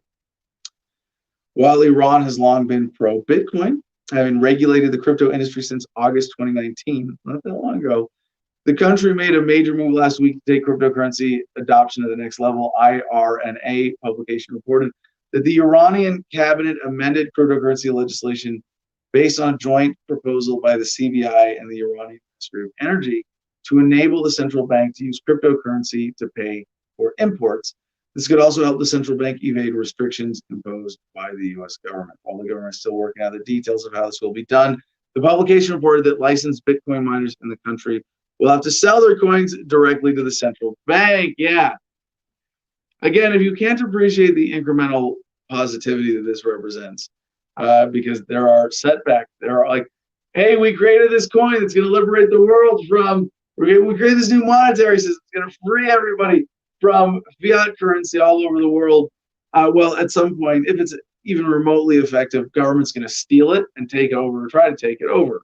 Now, this, if Bitcoin miners in the country will have to sell their coins directly to the central bank, it also means that they'll find a way to get away with mining them without doing that, if that's what they want.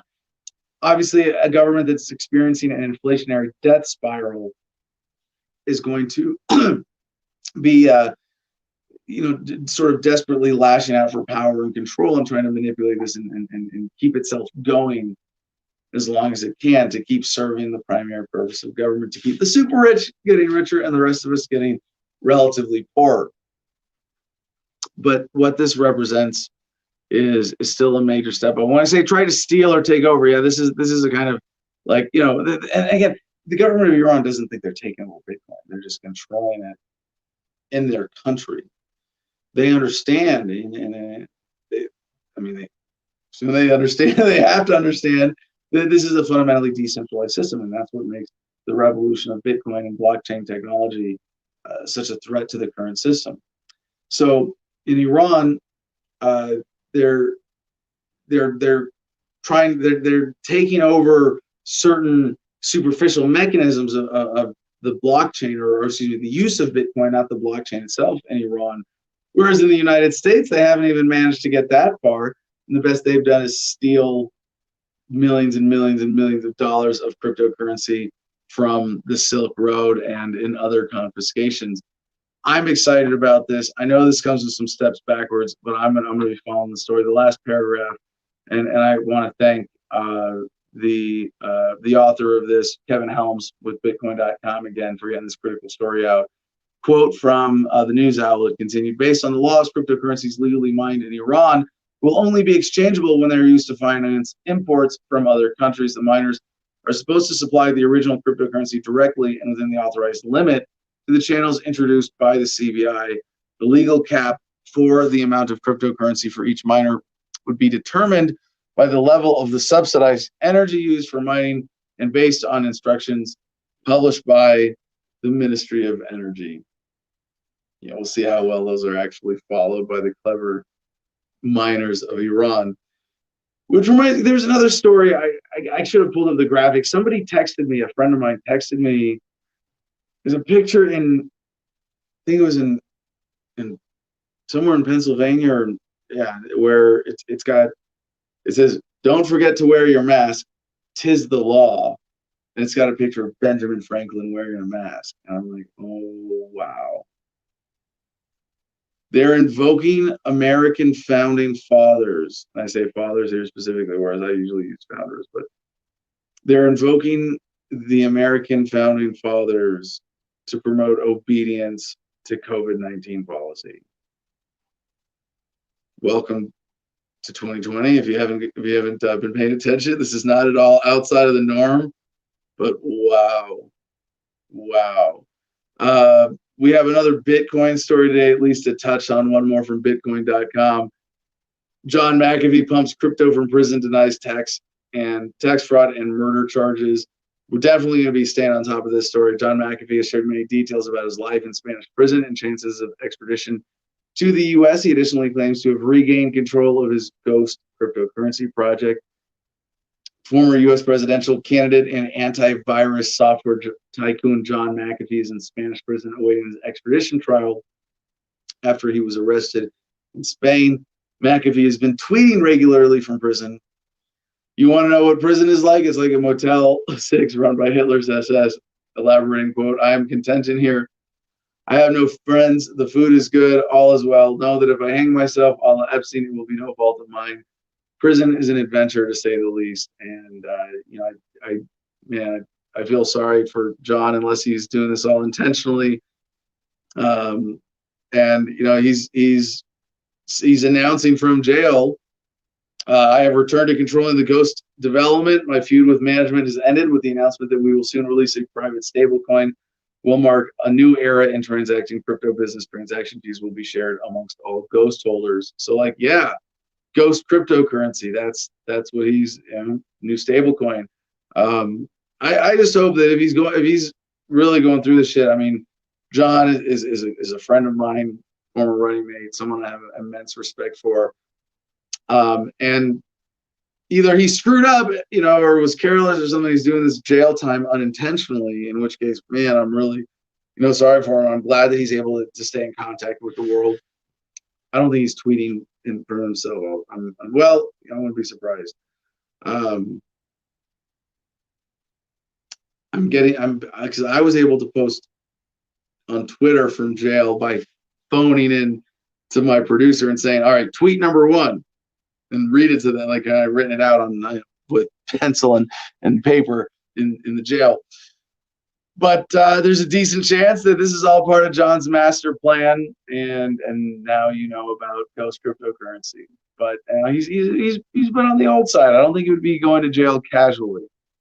Now let's see. I guess a couple quick stories we're going to touch and then come back to the top one on the stack about World War III.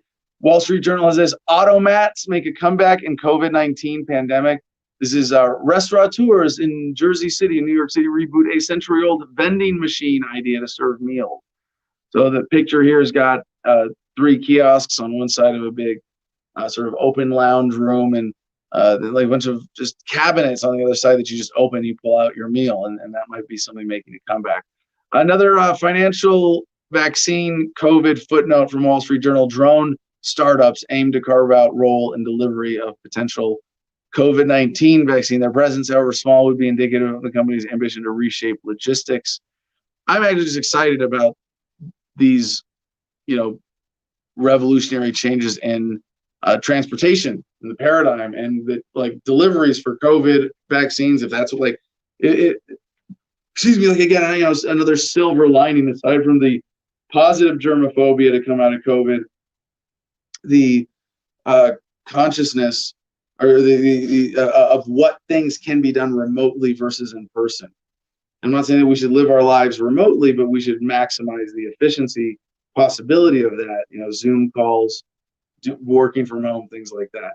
Generally positive things for efficiency that we've avoided with a lot of just tradition and momentum.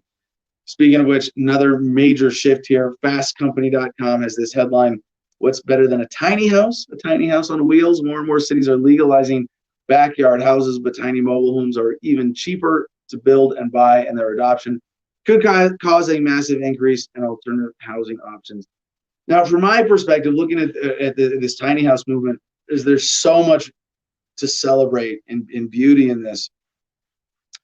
And tiny homes, to me, originally meant like actual small home, like me for a while, practically living in the Freedom Factory studio here, because I'm going to be working in here, and then I only have to heat one space, and we're going to get a futon in here anyway. So as long as my wife is traveling, then hey, why not, right? But now the term tiny home has come to more refer to, if you hadn't heard the term, you would call them custom-built RVs. You would call them big, heavy RVs, or small but heavy RVs, because that's what they are. And you build them on a trailer frame, and people can create a custom home space. And when they do this, when I say they're like heavy RVs, is that I've done a lot of RV, and I've lived on the road one way or another for several years with the bus touring, and with the old Freedom Factory 19-foot travel trailer, which you might have signed if you're listening right now, covered with signatures on the inside, as you saw from our studio shots before we moved into the Freedom Factory here last week. And these ones are more designed to be parked, and you can move them, but they're not like to be moved around or vacation or travel with so much as moved and in place. But here's, so like for anybody, if you don't know, this is a big part of what we've been showing people with what's possible with homesteading gardenias. Like if you've got an RV and a water tank and solar, you buy a piece of land, park an RV, and you've got a comfortable off-grid home, boom, right there from the get-go, without custom building a tiny home. Although there are a lot of these now that have been made and are being commercially made and are available for sale in different ways. But here's the real crux, is that this has been, people with these have faced the same legal challenges of where to park it as people with RVs often do, and in some ways more so with the sort of more stationary means or nature of tiny homes being recognized and persecuted by government, because it's not a vehicle anymore. Now we have an excuse to tax and regulate and zoning and silliness and that kind of thing. But what it seems to be from this story is that we are kind of turning a corner in terms of legal adoption, and that's really cool. And I think part of it is the economic suppression we're experiencing right now, the forced unemployment crisis, the real estate crisis, the still unfolding eviction crisis. Who knows what's going to come as these corona policies in terms of restrictions on businesses keep up. But you have a lot of people saying, fuck it, we'll just really radically downsize. I'll just go live in an RV and travel the country, or fuck it, I'll just live out of my car. And there's a lot of that. And so in that sense, I don't want to celebrate this, but I want to celebrate the ingenuity, the flexibility, and the creativity of the American people, and saying, all right, well, then we'll just do this, and we'll be comfortable with a tiny house. And that there's so much positivity to this that I see, especially now. It looks like it's a turning of the tide in terms of zoning and regulation of these tiny homes, because in small communities where there's a significant number of people who are just like, the only way I have a house is living like this, then they're having to change their policy. Another major transportation technology story, just a quick one, fun, positive news to get out of the way from newatlas.com. Virgin Hyperloop completes its first ever passenger test. And this is in the desert in Nevada at a test track. So it's not really, but it is the first human trial after they've had unmanned tests that have been going on its 1,600-foot track as high as speeds of 240 miles an hour. The idea is that, one example of initial development to put in a track from LA to San Francisco, you get there in 30 minutes. And they did a test drive with Virgin Hyperloop co-founder and CTO, Chief Technology Officer, Josh Giegel, and Director of Passenger Experience, Sarah Lucian. And the test run got them up to speeds of 107 miles an hour. So still a scale down from where we're going with this, but an important step forward, very exciting. All right, and I think that is it for critical headlines. So this last one I'm going to end on from thesun.co.uk. We might have to bring this back for a subject of conversation tomorrow since we're at time for the show today. We're going to have to breeze through some comments and plugs and the goodnewsnetwork.org, good news for this day in history. This headline from The Sun was just too good to ignore. If you're trying to look forward for humanity from a perspective of compassion, something like this has to get your attention. The sun.co.uk headline is Real Risk. COVID could spark World War III and army of 30,000 robots may fight future conflicts. Chief of Defense Staff warns. This isn't a story coming out of nowhere, but it might be just more militaristic fear-mongering. I don't think that this is more likely, but given the state of economic desperation that significant chunks of the world population are experiencing, different areas, maybe third world countries, where they don't have the same internet penetration or ability to understand what's really going on, there might be some, I can't use the statist framing anymore. There's some conflict might arise. No, some war might be engineered. You might be able to pull off tricking people into some kind of war, but something large scale as World War III as this suggests, I think it's unlikely. All right, let's go to Jim for our last check-in with the audience for comments. Comment, Jim Freedom. What else do you have for us on this glorious Monday morning? Hey, our friend from across the pond is the only one weighing in since our last segment. She says, Liverpool's 7 miles from me and 1 in 43 have tested positive. That was when you were talking about the Rona, I think. Yeah. So that's, yeah. But as we know, as we have thoroughly discussed on Adam versus the Man, the more testing you have, the more you get to put numbers up on the screen and scare people. Well, yeah. And it took me a second to process that number, 1 in 43. And then I thought, why? Why did it take me a second to process that number? Because they presented it in a deliberately confusing way. 1 in 43, round up, 1 in 50, 2%. Why not tell us it was whatever it is, about 2%, 1 point or 2 point something, right? Why not? It's deliberately scarier.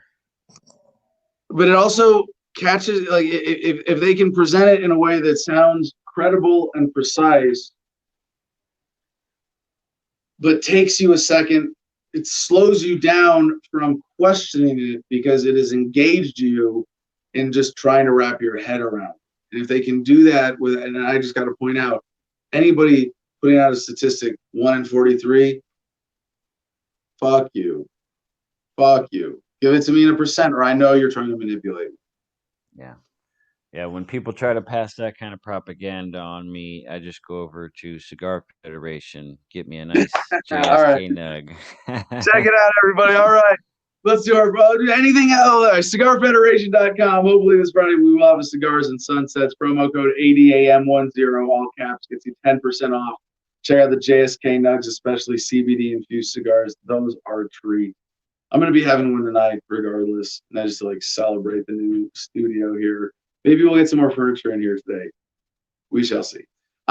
We have a lot in the mail, and thank you to everybody again for making it possible. Thank you to Mr. Statist and Mercedes for coming and helping out this weekend. Everybody who supports us on Patreon. That makes me confident saying, you know, we can make this investment in the show and work on bringing you a better show every single day. And we are still doing that. We're still growing and developing this process, and developing the studio. It's still not nearly up to full functionality, but it is extremely functional compared to doing this from the bus or the old RV trailer or side of the road. Who knows?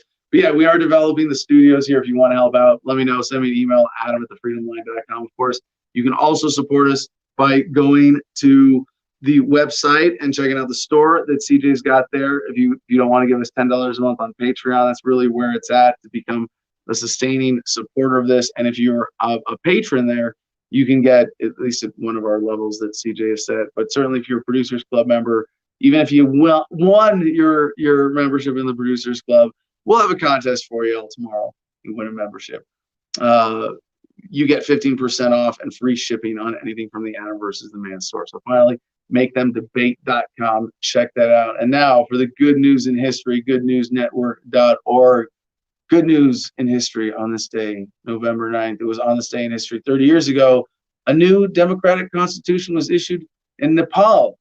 A result of the popular revolt, the Constitution of the Kingdom of Nepal brought multi-party democracy, lifted the ban on political parties, described a democratic representative system, curtailed the authority of the king, and enshrined fundamental rights. Now, curtailed the authority of the king. I know you want to go, well, yeah, it means it maintained the authority of the king, right?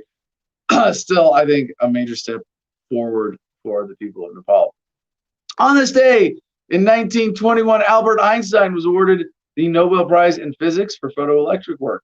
On this day in 1953, I know I like we're back to more Independence Days than election days, Cambodia gained independence from France. On this day in 1958, Elvis Presley's hit Hound Dog became only the third single to sell 3 million copies in the U.S., with the other being Bing Crosby's White Christmas and Rudolph the Red-Nosed Reindeer by Gene Autry.